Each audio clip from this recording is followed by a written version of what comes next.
నేను దేవుణ్ణి చూశాను. ఏమిటి నమ్మాలని లేదా? లేక ఎలా చూశానని ఆశ్చర్యపడుతున్నారా? మీరేమనుకున్నా నేను నిజంగానే దేవుణ్ణి చూశాను. ఇంకా చెప్పాలంటే నేను అతనితో మాట్లాడతాను కూడా. హౌ? ఎలా? ముందు అసలు దేవునికి నాకు పరిచయం ఎలా జరిగిందో చెబుతాను. మాది ఒక మిడిల్ క్లాస్ ఫ్యామిలీ. సో మా పేరెంట్స్ వ్యాపారం చేసేవాళ్ళు. ఒకసారి నేను మా షాప్ నుండి బయటికి వస్తున్నప్పుడు చూసుకోకుండా రోడ్ దాటుతున్నాను. నేను రోడ్ మధ్యలో ఉన్నాను.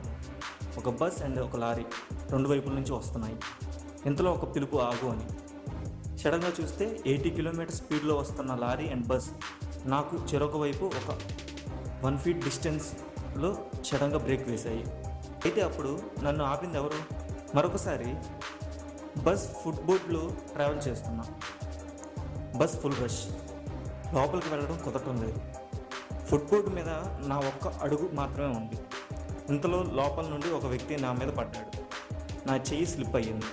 నేను రన్నింగ్ బస్ నుండి పడబోతున్నా అన్న ఆ సిచ్యువేషన్లో ఎవరో నా వీపు నుండి బలంగా ముందుకు తోశారు. మళ్ళీ నేను ఆ బస్ తాడ్ని పట్టుకోగలిగాను. అయితే నన్ను వెనక నుండి తోసింది ఎవరు? ఇలా చాలా సిచ్యువేషన్స్. మరి ఇవన్నీ చేస్తోంది ఎవరు? ఒంటరిగా కూర్చొని ఆలోచిస్తుండగా సడన్గా నాకు కార్లో ట్రావెల్ చేయాలని ఆలోచన వచ్చింది. నెక్స్ట్ డే నా ఫ్రెండ్ కారు తీసుకువచ్చి నేను ఉన్న ఊరంతా తిప్పాడు. ఇంకోసారి ఇంకో కోరిక. అన్నవన్నీ జరుగుతూ ఉండే పవర్ ఓన్లీ దేవుళ్ళకి మాత్రమే ఉంటుంది. అలా అయితే నేను దేవుణ్ణేనా? ఎస్, నేను దేవుణ్ణి. నాకు నేను నా మనసులో మాట్లాడుకుంటా. నాకు ఏది కావాలో అది నెరవేర్చుకుంటా. అసలు దేవుడు ఏంటి, ఈ స్టోరీ ఏమిటి అనుకుంటున్నారా? అక్కడికే వస్తున్నా. నేను నా ఫ్యామిలీ ప్రాబ్లమ్స్కి బాధపడినంత కాలం అవి పెరుగుతూ వచ్చాయి. ఎప్పుడైతే నా ప్రాబ్లమ్స్ని తగ్గాలని మనస్ఫూర్తిగా కోరుకున్నానో అప్పటి నుంచి నా ప్రాబ్లమ్స్ తగ్గడం మొదలుపెట్టాయి. ఇంకా డిఫరెంట్గా నేను రిచెస్ట్ పర్సన్ అవ్వాలని అనుకుంటున్నాను. ఆ మార్గానికి దారులు తెచ్చుకున్నాయి. ఇక్కడ నాకు అర్థమైంది ఏమిటంటే, ప్రాబ్లమ్స్ గురించి ఆలోచించినంత కాలం నేను ప్రాబ్లమ్స్ని ఫేస్ చేశాను. ఎప్పుడైతే నేను రిచ్ పర్సన్ అవ్వాలనుకున్నానో అలా అవుతున్నాను. మరి నాకు దేవుడికి గల పవర్స్ ఉన్నట్లే కదా? నా ఒక్కడికని కాదు, ఈ ప్రపంచంలోని అందరూ గాడ్సే.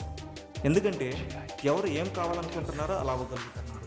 కష్టాలు పడాలనుకునేవారు కష్టాలు పడుతున్నారు, రోగాలతో బాధపడాలనుకునేవారు రోగాలతో బాధపడుతున్నారు, ధనవంతులు అవ్వాలనుకునేవారు ధనవంతులు అవుతున్నారు. ఒక పొలిటీషియన్గా, ఒక బెగ్గర్గా, ఒక స్లేవ్గా, ఒక తెలివి తక్కువ వాడిగా, అలా ఎవరు ఎలా అనుకుంటున్నారో అలా అవుతున్నారు.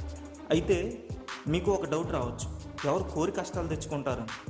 మీకు మీరు సరిగ్గా ఒకసారి ఆలోచించండి. వాటిని మీరు కోరుకున్నారు కాబట్టి అవి జరుగు. మీరు మంచిగా కోరుకున్నా అవి మీకు జరగకపోవడానికి కారణం మీరు మనస్ఫూర్తిగా కోరుకోకపోవడం, మీరు చేయాల్సిన బాధ్యతలు సరిగ్గా చేయకపోవడం. మీ మీద నమ్మకంతో మనస్ఫూర్తిగా కోరుకుంటే అది ఏదైనా తప్పకుండా జరుగుతుంది.